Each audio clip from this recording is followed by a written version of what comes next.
सेवया भगवते उत्तम श्लोके भक्तिर्भवति नैष्ठिकीम् मुखं करोति वाचाल पंगुलंघयते गिरि यत्कृपास्तमहं वन्दे श्रीगुरु दीनतारिणम् श्री परमानंद माधव सर्वशास्त्राधिपीयूषं सर्ववेदैकसत्फलं सर्वसिद्धान्तरत्नाढ्य सर्वलोकैकदृक्प्रद सर्वभागवतः प्राण श्रीमद्भागवत प्रभु कालीध्वंतादितादित्य श्री कृष्ण परिवर्तितं परमानंद पाठाय प्रेमवर्धक्षराय ते सर्वदा सर्वसेव्याय श्री कृष्णाय नमस्तुते मदेकबंधु मत्संगे मद्गुरु मत महाधन मन्निस्तारक मद्भाग्य मदानंद नमस्तुते असाधु साधुदायिन अति निचो जतो करो आनामुंच कदाचिन्म्या प्रेम्णारुत्कण्ठयो स्फुरः श्रीमद्भागवतम की जय। श्रीमद्भागवतम प्रथम स्कंद द्वितीय अध्याय श्लोक संख्या 23। सत्त्वं रजः तमः इति प्रकृतेः गुणाः युक्तः परः पुरुषः एकः यस्य तत्ते स्थिति आदये हरिः विरिञ्चि हर इति संज्ञाः श्रेयांसि तत्र खलु सत्त्व तनोः नृणां स्युः सत्त्वं रजस्तमम् इति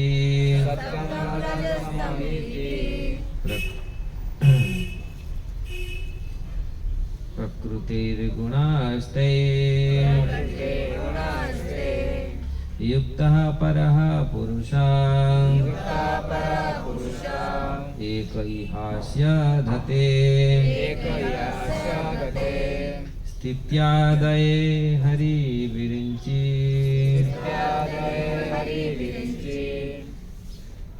स्थित्यादये हरि विरिञ्चि हरति संज्ञां श्रेयांसि तत्र खलु सत्त्वतनो नृणां स्युः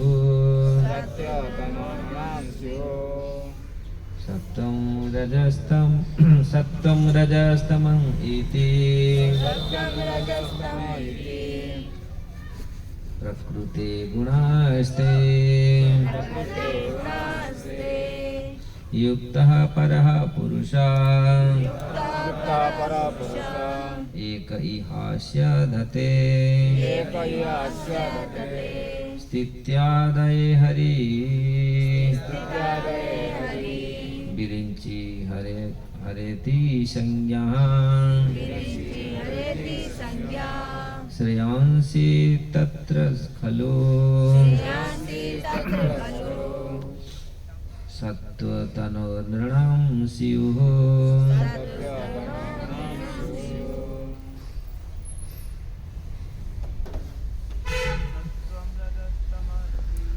सत्वं रजस्तम इति प्रकृति गुणास्त्रये युक्तः परः पुरुषः एक इहास्य धते इत्यादये हरि विरिञ्चि हरयति संज्ञाम् श्रेयांसि तत्र खलु सत्त्वतनोर्नृणां स्युः।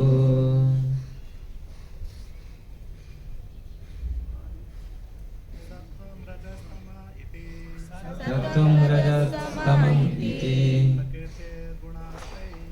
प्रकृतिर्गुणास्ते युक्ता परमः पुरुषः एक इहास्य धते इत्यादये हरि विरिञ्चि हरति संज्ञाम् श्रेयांसि तत्र खलु सत्त्वतनोर्नृणां स्युः। सत्त्वं रजस्तम इति सत्त्वं रजस्तम इति प्रकृते गुणास्ते युक्त परपुरुषः युक्तः परः पुरुषः एक इहास्य धते एक इहास्य धते स्थितादे हरिविरि इत्यादये हरि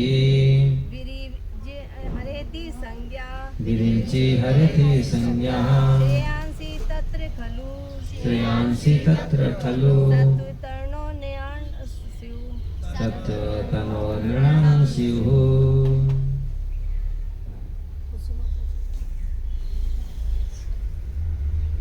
सत्त्वं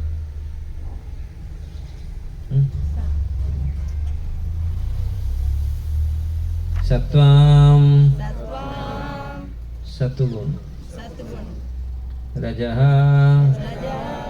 रजोगुण तमः तमोगुण इति इस प्रकार प्रकृते प्रकृति के गुणाः गुण तै उनके द्वारा युक्तः समन्वितः परः दिव्य पुरुषः पुरुष एकः एक यह अस्य इस भौतिक जगत का धत्ते स्वीकार करता है स्थिति आदये उत्पत्ति पालन तथा संहार आदि को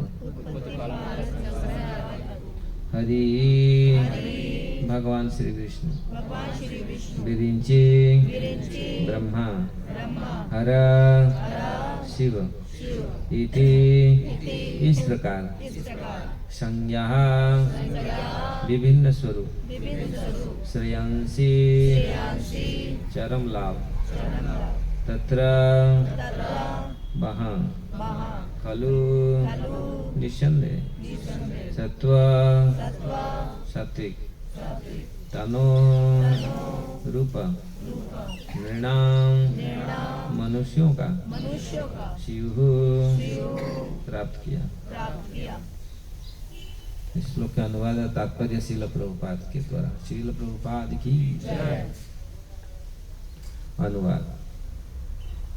दिव्य भगवान प्रकृति के तीनों गुणों सत्व रज तथा तम से अप्रत्यक्ष रूप से संबंधित है और वे भौतिक जगत की उत्पत्ति पालन तथा संहार के लिए ब्रह्मा विष्णु तथा शिव इन तीन गुणात्मक रूपों को ग्रहण करते हैं। इन तीनों रूपों में से सत्गुण के स्वरूप श्री विष्णु से सभी मनुष्य परम लाभ प्राप्त कर सकते हैं। आप दोहरा सकते भी हैं इसको। दिव्य भगवान प्रकृति के तीन गुण हैं, सत रज तथा तम।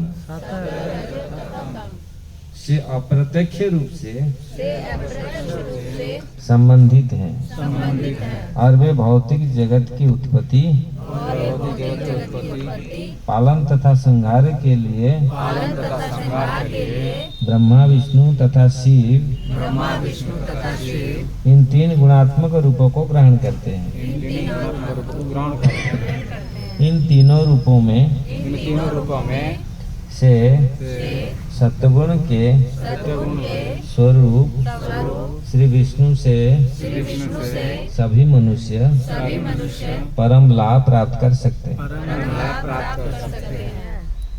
तात्पर्य पूर्व में यह कहा गया है कि भगवान श्री कृष्ण की भक्ति उनके पूर्ण अंशों के रूप में की जाए। उसकी सृष्टि इसकी पुष्टि इस कथन का द्वारा होती है। भगवान श्री कृष्ण तथा उनके समस्त पूर्ण अंश विष्णु तत्व हैं। भगवान श्री कृष्ण से अलगा प्रकट श्री बलदेव का होता है। श्री बलदेव के पश्चात संकर्षण के पश्चात नारायण और नारायण से दूसरी संकर्षण, तब इन संकर्षणों से श्री विष्णु पुरुष अवतार का प्राकट्य होता है। श्री विष्णु अथवा सत्वगुण के विग्रह इस भौतिक जगत के पुरुष अवतार हैं और श्री क्षीरोदक्षाय विष्णु या परमात्मा नाम से जाने जाते हैं। ब्रह्मा रजस के विग्रह हैं और शिव तमस के। ये तीनों इस भौतिक जगत के तीनों गुणों के विभाग अध्यक्ष हैं। श्री विष्णु के सत्गुण से इस सृष्टि का प्राकट्य संभव होता है और इसे विनष्ट करना होता है, तो शिव अपनी तांडव नृत्य से इसे नष्ट कर देते हैं। भौतिकवादी तथा अल्पज्ञ मनुष्य क्रमशः ब्रह्मा तथा शिव की पूजा करते हैं, किंतु विशुद्ध आध्यात्मवादी सत्गुण के रूप में श्री विष्णु की पूजा उनके विविध रूपों में करते हैं। श्री विष्णु लाखों करोड़ों श्वास तथा विवरणांश रूप से प्रकट होते हैं। श्वास रूप ईश्वर कहलाते हैं और विविधनांश रूप जीव कहलाता है।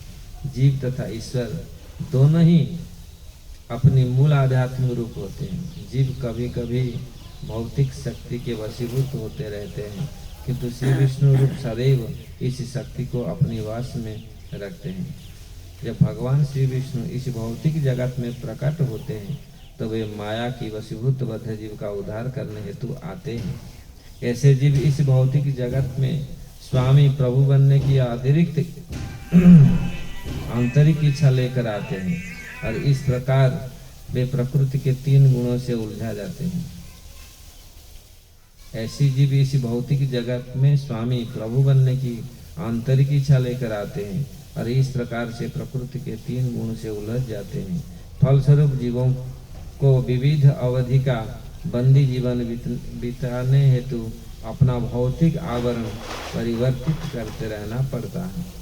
यह भौतिक जगत रूपी बंदी गृह श्री भगवान के आदेश से ब्रह्मा द्वारा सृजित किया जाता है और एक कल्प के अंत में शिव द्वारा समस्त वस्तुएं नष्ट कर दी जाती हैं।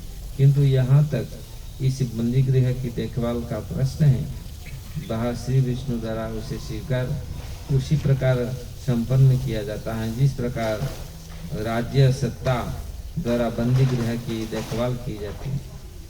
अतएव जो भी व्यक्ति जन्म, मृत्यु, रोग तथा वृद्धावस्था जैसे संतापों से भरे इस संसार रूपी बंदी गृह से छूटना चाहता है, उसे ऐसी मुक्ति के लिए भगवान श्री विष्णु को प्रसन्न करना चाहिए।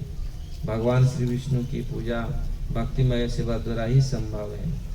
किंतु यदि कोई इस भवरूपी बंदी गृह के जीवन को चालू रखना चाहता है तो वह ब्रह्मा, शिव, श्री शिव, इंद्र, वरुण जैसे विभिन्न देवताओं से क्षणिक सुख के लिए तत्संबंधी सुविधाओं की याचना कर सकता है। किंतु कोई भी देवता बंदी जीव को इस जगत के बद्ध जीवन से मुक्त नहीं कर सकता, मात्र भगवान विष्णु ही ऐसा कर सकते हैं। अतएव परम लाभ भगवान श्री विष्णु से ही प्राप्त किया जा सकता है।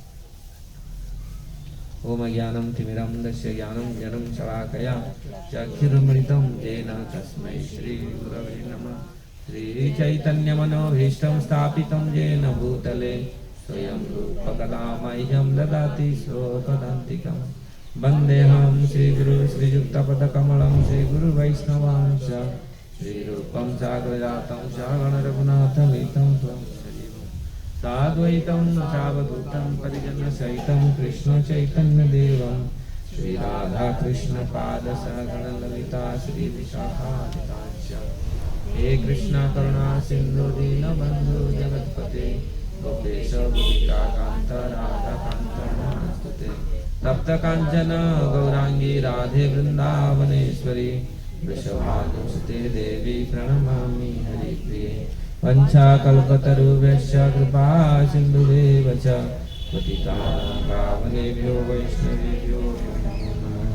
जय श्री कृष्ण चैतन्य प्रभु नित्यानंद श्री अद्वैत गदाधर शिवासादि गौरभक्तवृंद। हरे कृष्णा कृष्णा कृष्णा हरे हरे हरे राम राम राम हरे हरे। तो श्रीमद् भागवतम के ये प्रथम स्कंद द्वितीय अध्याय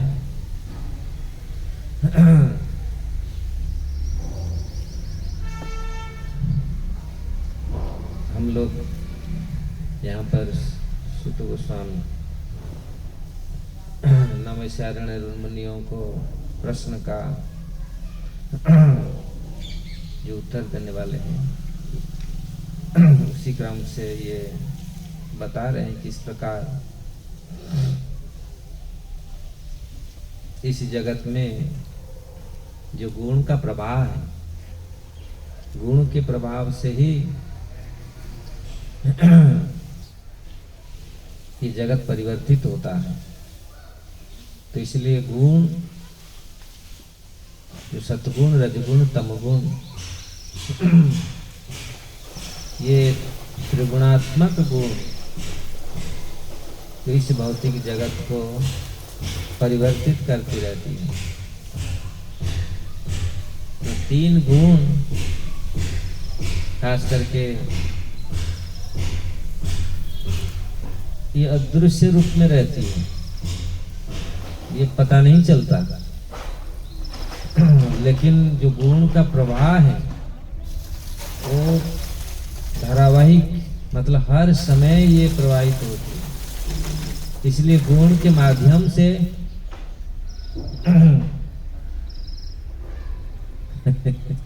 ये भी गुण है। वो चाह रहे हम लोग डिस्टर्ब करने के लिए, हम क्यों डिस्टर्ब हो रहने दीजिए, उनको करने दो जितना जो करना है। अगर हम लोग मन लगाएं तो बस, क्योंकि ये जो गुण है यही तो माया है। माया का ये गुण को माया का क्या बताया गया शास्त्र में, ये गुण को माया का त्रिशूल, ये तीन शूल माया त्रिशूल है ना। माया त्रिशूल पकड़ करके सबको, त्रिशूल का क्या अर्थ है, किसी जिसमें गाड़ दो त्रिशूल वो खून चूसता रहेगा। तो माया तीन गुण के माध्यम से लोगों का पूरी रस निकलता है, उसका उनका पूरी। तो इसलिए शास्त्रों में इसका अनेक वर्णन है। ये तीन गुण एक ऐसे गुण है, गुण का अर्थ है रस्सी, रज्जू बोलते हैं। ये तीन गुण में सब लोग बंधे हुए हैं, है ना। कितने किलोमीटर दूर में रहते हैं हमारे परिवारजन, आप लोग का परिवारजन, लेकिन कितनी बंधन है, बड़ा भयंकर बंधन है। वो छूटना बड़ा मुश्किल है। अमेरिका में बैठा है, यहाँ फोन में चल रहा है, पहले तो फोन कुछ नहीं था, लेकिन कितना तगड़ा बंधन है। ये गुण मतलब माया का ये रस्सी है, और इसी गुण में पूरा सारा जगत ओतप्रोत बंधा हुआ है। गुण ही बांध रहा है। ये गुण माया का हथियार है, इसलिए ये हथियार को अब काटेंगे नहीं। तो ये भागवत बोलता है इस हथियार को कैसे काटना है। इसलिए भगवान बार बार इस चीज को बोलते हैं, त्रिगुणम विषयम वेदा निस्त्रय गुण भवार्जुन निर्द्वंद्व नित्य सत्वस्थ निर्जोग क्षमा आत्मवान। हे अर्जुन तुम आत्मवान बनो। आत्मवान मतलब आत्मा में स्थित रहो, मतलब पूरा फ्री हो जाओ। फ्री मतलब जब तक गुण के कबल में रहे हैं, गुण में कबलित हैं, गुण के द्वारा आच्छादित हैं। जैसे गुण मतलब रस्सी में आपको बंधा हुआ, आपका हाथ पांव पूरे शरीर को बांध दिया, आप कहाँ निकलेंगे? आप जब तक मतलब गुण का प्रभाव है, गुण के द्वारा आप वशीभूत हैं, तब तक आप स्वतंत्र नहीं है, कुछ नहीं कर सकते। इसलिए अर्जुन को बार बार इस चीज भगवान बोल रहे हैं, आप गुण से अतिक्रम, गुण को अतिक्रम करो। जब गुण को अतिक्रम आप कर जाओगे तो स्वतंत्र हो जाओगे। तो यही चीज यहाँ भागवत में सुखदेव गोस्वामी बोल रहे हैं, किस प्रकार ये गुण का प्रभाव है और गुण के रूप में किस प्रकार ब्रह्मा विष्णु शिव जी का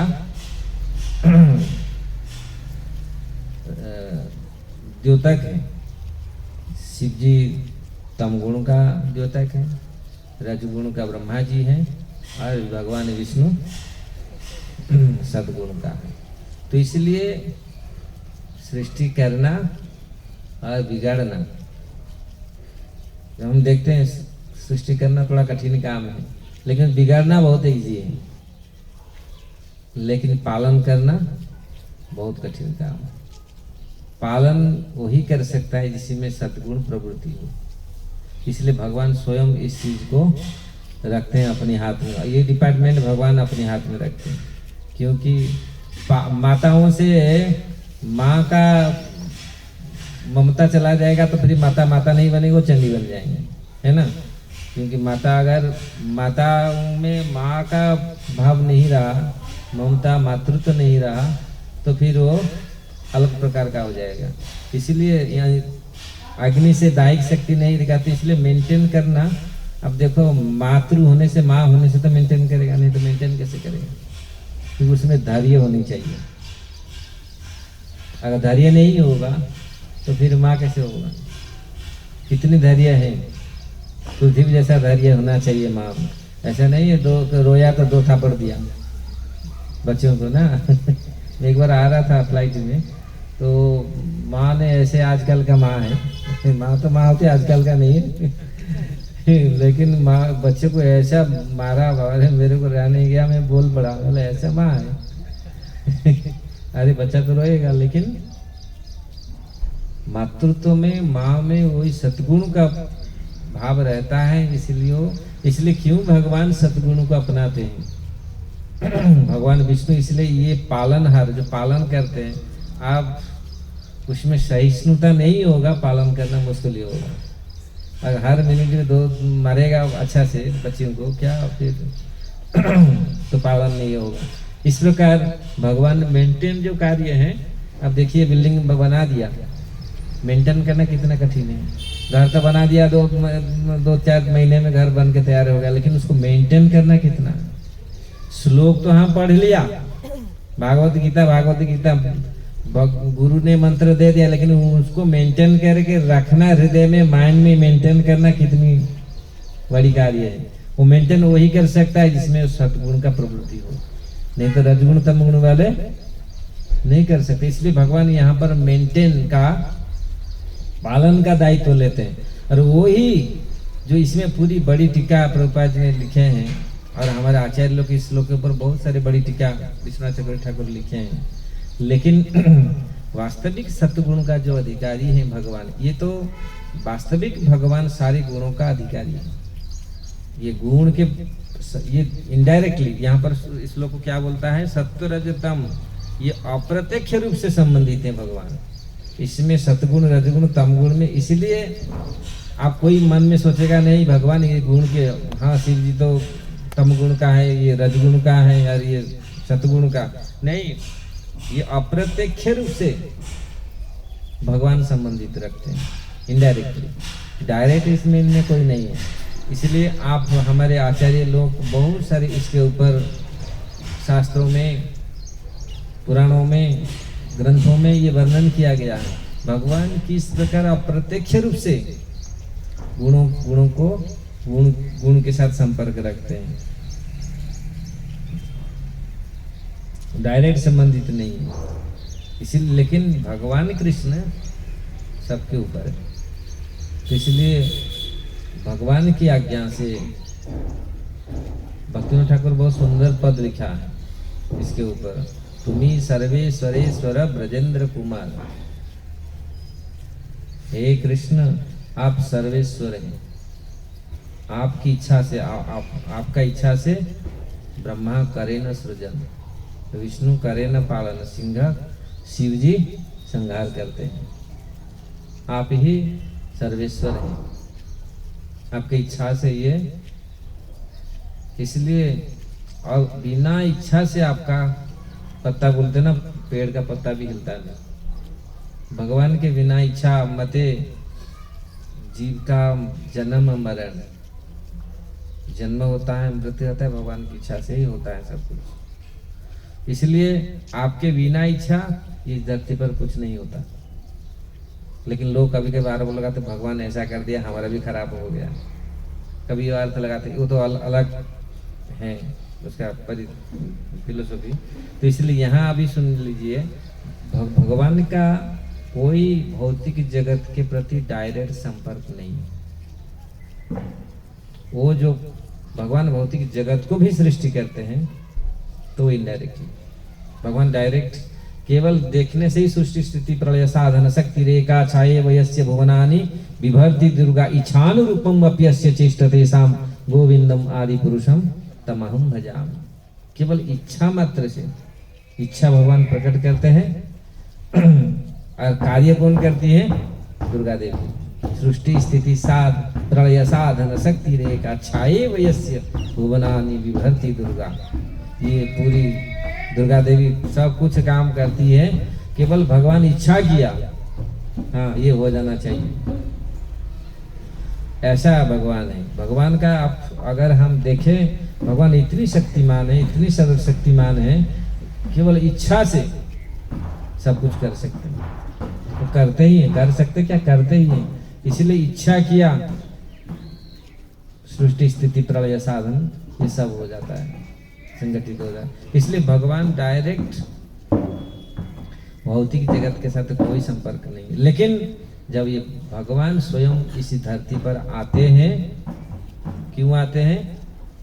ऐसे भक्तों को देखने के लिए, भक्त भी चाहते हैं उनको देखने के लिए, इसलिए भगवान इस धरती पर आते हैं। ऐसे नहीं है भगवान आते, भगवान कोई ड्यूटी बाउंड है, जैसे भगवान यहाँ आएंगे ऐसे जरूरत है, नहीं। भगवान आते हैं अहितु की कृपा से इसी धरती पर, और भगवान ये सारे व्यवस्था भी करते हैं किस प्रकार ये गुण से हम ऊपर जाएं। और जब तक गुण के भीतर हम लोग रहेंगे, तब तक ये सुख दुख हानि लाभ ये चीज हम फिर टेंशन में रहेंगे। इसलिए हर समय हमारा शास्त्र ये बात बोलता है, गुण का अतिक्रम करो, रजगुण तमगुण सतगुण। सतगुण में जिस प्रकार सुबह सतगुण रहता है बहुत तो अच्छा लगता है, और जब दिन सूरज चढ़ता है फिर रजगुण पैदा होता है, मैं ये करूंगा वो करूंगा, ये बनाऊंगा वो बनाऊंगा, आया तो ये रजगुण का सत्य रज तम गुण का भगवान ने पर विश्लेषण किए भगवत गीता में। रजगुण दौड़ता है घोड़ा जैसा, पूरी दौड़ता है आदमी, है ना, पूरी मैं ऐसे करूंगा ऐसा करूंगा, जरूरी है ये भी जरूरी। लेकिन ये जो स्पर्धा चलता रहता है, सतगुण रजगुण तम गुण का स्पर्धा चलता रहता है। कोई सतगुण कभी राजा बन जाता है, कभी रजगुण राजा बन जाता है, कभी तमगुण। इसलिए इसी ऊपर जाना, निस्त्रिक गुणम भवार्जुन, हम इसका ये इनके गुणों पर ऊपर हम लोग जाएंगे, तब जाकर के गुण का कोई प्रभाव परिलक्षित नहीं होगा। ये संभव है, गुण के अधीन भक्त नहीं रहेंगे। जब तक गुण के अधीन हम लोग रहते हैं, कोई भी रहता है, तो ये अप एंड डाउन चलता रहता है। मन में आज आया थोड़ा भजन करे, फिर काल थोड़ा पुलाव खाए, और चाहे क्या और क्या क्या खाए, क्या क्या जाए काम होने के लिए, क्योंकि ये गुण का प्रभाव है। लोग आते हैं बोलते हैं महाराज मन करता है कभी, हाँ लग जाता है मन, कभी कभी लग जाता है मन, कभी कभी लगता ही नहीं। ये गुण का प्रभाव है, क्योंकि गुण हमको विचलित करता है। जब गुण से हम गुणातीत हो जाएंगे, इसलिए यही चीज शास्त्र बोलता है गुणातीत सगुणातीत। वो गुणातीत कैसे होगा? हुए हैं हमारे संत लोग, हमारे भक्त लोग को गुणातीत हुए हैं। जो भी चाहे गुण को अतिक्रम करेगा। कैसे? माया को अतिक्रम करने का भगवान ने विधि बताए, मामेव ये प्रपद्यन्ते मायां मेता तरन्ति ते। माया से अतिक्रम हो जाएगा। कैसे? जब भगवान के प्रति हम समर्पित होंगे, क्योंकि माया को अतिक्रम करना हम अकेले नहीं हो पाएगा। अगर भगवान का सहायता लेंगे, भगवान में समर्पित होंगे, तब माया ये गुण को अतिक्रम करेंगे। नहीं तो गुणातीत मुश्किल ही है। ये बहुत बड़ा हथियार है, और ये गुण ही हमको इस संसार में मोह उत्पन्न करके रखा है, बांध करके रखा है। इसलिए मैं पहले शुरू से बोला था ये अदृश्य रस्सी, ये दिखता नहीं, दिखता नहीं, लेकिन एक दूसरे में कितनी आसक्त है, बेकार चीज में आसक्त है।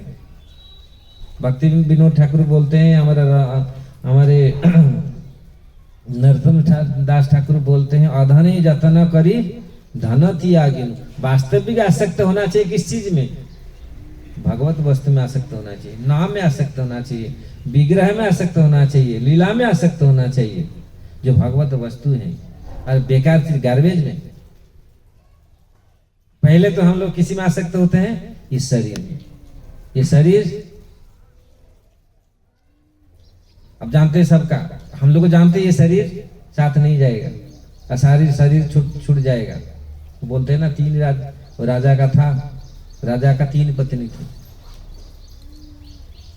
राजा का 3 पत्नी थे।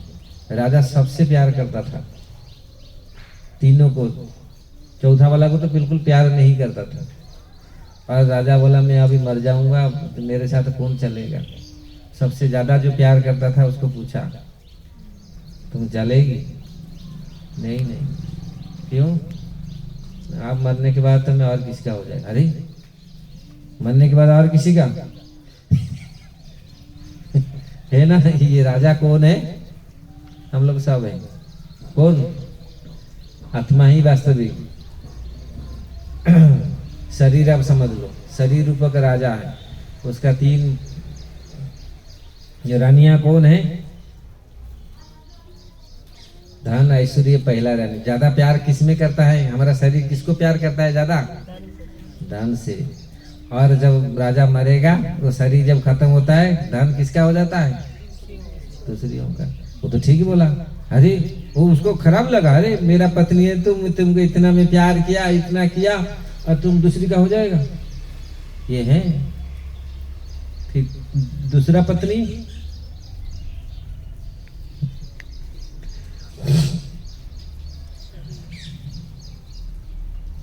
धन के बाद क्या आता है? ज्यादा प्रेम रहता है शरीर से। शरीर बोला ठीक है। दूसरा पत्नी बोला मैं जाऊंगा स्मशान घाट तक, वहां से आगे और जा नहीं पाऊंगा। तो शरीर वहीं से नष्ट हो जाता है, उसका जो अहंकार प्रतिष्ठा वहीं से खत्म हो जाता है। तीसरी जो कभी प्यार नहीं किया था उसको, वो क्या है? भक्ति। वो बोला नहीं मैं आपके साथ चलूंगा। वास्तविक भक्ति ही साथ में चलता है, और कोई चीज साथ में नहीं चलेगा। हाँ, अपना कर्मफल साथ में चलता है। अगर वही कर्मफल तो उसी को हमको ये संसार में रहना पड़ता है, ये हमको घुमाता है। इसलिए यहाँ पर भगवान बोले निस्त्रे गुणम भवार्जुन। और अगर हम इस जगत में लौकिक वस्तु, भौतिक वस्तुओं के प्रति हमारा ज्यादा लगाव है, इसलिए अधने जतन करी धन त्यागिनु। जो वास्तविक धन है, वास्तविक धन क्या है? जो रहेगा, हमेशा के लिए रहेगा, वो कोई नष्ट उसको नहीं कर सकता। वो वस्तु क्या है इस जगत में? भगवान का नाम। क्या पायो जी मैंने? राम रतन धन पायो, कृष्ण रतन धन पायो। चैतन्य महाप्रभु इस चीज बोले, वास्तविक ये परम धन, चैतन्य चरितामृत में इसका वर्णन हुआ है। ये परम धन, प्रेम धन, और ये धन ये हमेशा बढ़ते रहेगा, ये घटेगा नहीं। और इसको कोई चोर डाकू कोई ले नहीं सकता। ले सकता कोई? जब भगवान ने उनको लेके आ रहे थे लीलासुख, बिल्लमंगल ठाकुर को, अंधे हो गए। आप लोग जानते हैं अंधे हो गए थे, स्वयं आंख में घुसा दिए थे, क्योंकि देखे माया सब जगह आकृष्ट कर रहा है, ये आंख ही मैंने इसको फोड़ दो। तो फिर भगवान उनको पकड़ पकड़ के लाए। तो भगवान ने फिर जब वृंदावन को पहुंचा दिए, उन्होंने तो एक पकड़ लिया, कौन है ये? तो तुरंत जब उनको पकड़े, बोले भगवान तुरंत हाथ से, भगवान को कौन, भगवान के हाथ को कौन पकड़ सकता है? एक झटका में बस। फिर भगवान को बोला, आप मेरे हृदय से आप जा करके दिखाइए। अगर हम भगवान के हृदय में रखेंगे तो यहाँ पर जो कहने का तात्पर्य है, वास्तविक भगवान नाम के रूप में ये परम धन है। नाम के रूप में भगवान को कोई भी, ये एक ऐसे सत्य है, ऐसे नित्य वस्तु है, ये वास्तविक परम धन है। तो इसलिए वो धन को जो ग्रहण किया है, जो जिनको मिला है, तो इसको ना कोई चोर ना डकैत इसको कोई लूट नहीं सकता। अरे दिन प्रतिदिन ये बढ़ता रहता है। तो इस प्रकार धन को क्यों हम अपना नहीं लेते? और जो धन को हम अपनाते हैं, एक दिन चला जाएगा। एक दिन क्या, तो हमारे सामने ही चला जाता है। उसके लिए भी हम कितनी रोते हैं, कितनी सिर दर्द है, कितनी तकलीफ है। तो इस प्रकार जान बूझ करके अगर हम भगवान के असली धन को हम रखते नहीं, इसीलिए हमारे आचार्य लोग को बोलते हैं असली धन को अपनाओ। अधने जतन करी धन त्यागिनु, गौर कीर्तन रसि मगन नाही, गोरा पहु ना भजिनु मई। हे महाप्रभु को क्यों आप भजन नहीं किया? और अधन जो बेकार चीज को हम इकट्ठा किया, वो गंध तो मरेगा। कचड़ा को आप घर में ला के रखेगा, क्या होगा? आप खुशी में रह पाएंगे? दुर्गंध आता है, उसमें बहुत कीड़ा मकोड़ा सब। आप कचड़ा को आके, गार्बेज को आके रखेगा, तो हम पागल नहीं है? पागल व्यक्ति ही रखता है।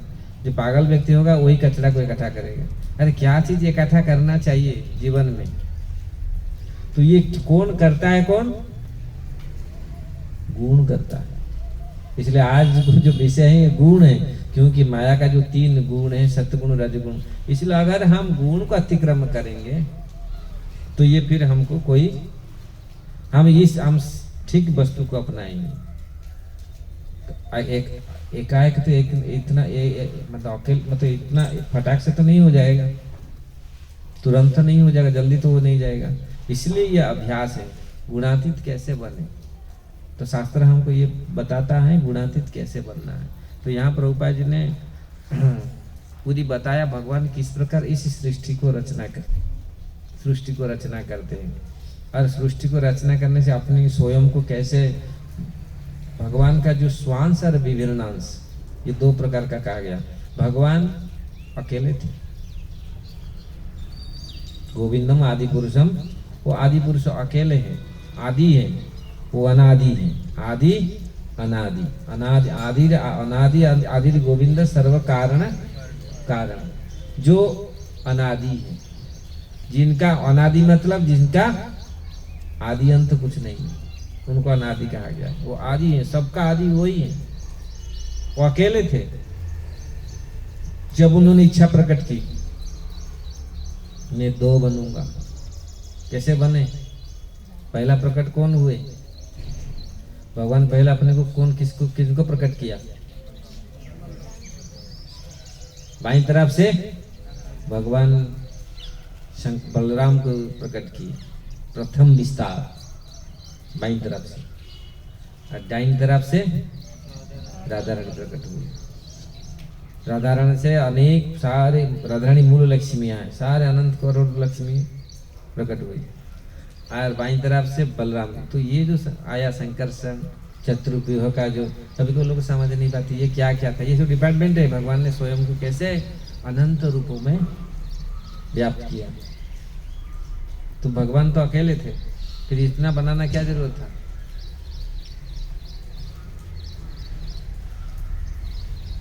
कभी कभी लोग बोलते ना इतना क्या, नहीं, भगवान का ये सृष्टि का प्रक्रिया है। अकेले तो हो जाएगा, अकेले एक चटनी में रोटी तो चला जाएगा, फिर और क्यों लड्डी पूरी ये सब क्यों रखते, क्यों? ये विभिन्नता कुछ आनंद देता है, अलग अलग अलग अलग अलग प्रकार का है ना। तो भगवान तो ऐसे अनंत हैं और अकेले थे, लेकिन इसी से अपने को उन्होंने, तो यहाँ संकर्षण साई, क्षीरोदक साई, गर्भोदक साई रूप में तीन विष्णु को उन्होंने प्रकट किया। बलराम से संकर्षण है, संकर्षण से वही संकर्षण का भी जो रूप है, संकर्षण शिव जी के जो आराध्य है वो संकर्षण है। या शिव जी जो आए, शिव जी के जो आराध्य है वो संकर्षण है, जो कारण जल संकर्षण से, मूल संकर्षण से फिर चतुर्व्यूह का प्रकट हुआ। वासुदेव, संकर्षण, प्रद्युम्न, अनिरुद्ध, ये सारे सबका प्रकट हुआ। तो इस प्रकार इस जगत का पूरा जो डिपार्टमेंट भगवान ने बनाया है, आध्यात्मिक जगत और भौतिक जगत तो बहुत छोटा सा है, लेकिन आध्यात्मिक जगत का, ये आध्यात्मिक रूपों का ये वर्णन हुआ है। तो भगवान का ये जो भी भगवान ने ऐसे कार्य ये सब किए हैं, इसके पीछे भगवान का हाथ है और भगवान ही सब कुछ है। और हम कभी, लेकिन जो देवता, यहाँ प्रभुपाद जी ने थोड़ा सा बताया, ब्रह्मा और शिव, वो जो गुणावतार हैं, भगवान ब्रह्मा के रूप में जो सृष्टि को सृष्टि करते हैं। ब्रह्मा जी सेकेंडरी सृष्टि करते हैं, वास्तविक प्राइमरी सृष्टि तो भगवान करते हैं।